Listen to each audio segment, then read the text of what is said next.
Jahon chempionlar chiqib, prezidentimizning qo'lidan yana qo'shimcha orden, medal va mukofotlar olish ham nasib.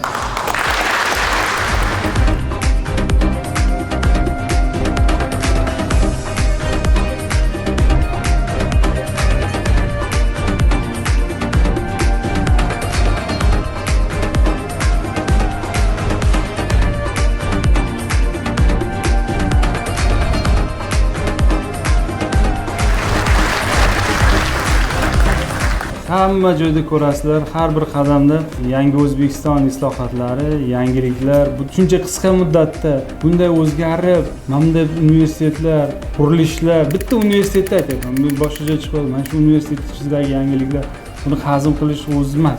Hammasiga sababchi prezidentimiz.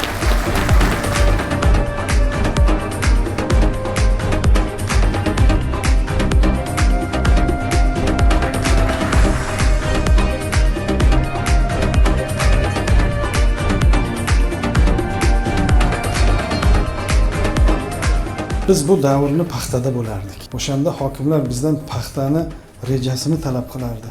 Dalada paxta yo bor, yo yo'q, bir shunday bir muhit bo'lardi. Prezidentimizga ming rahmat. Bugun o'qituvchi bir kishini qo'liga qaramaydi. Muhtaram prezidentimizning siyosiy irodalari bilan bugun ta'lim o'zini o'rniga qaytdi, ishlar o'zini o'rniga qaytdi. Biz chiqmasak ham, talaba o'quvchi chiqmasa ham Surxondaryo paxtani birinchi bo'lib bajardi.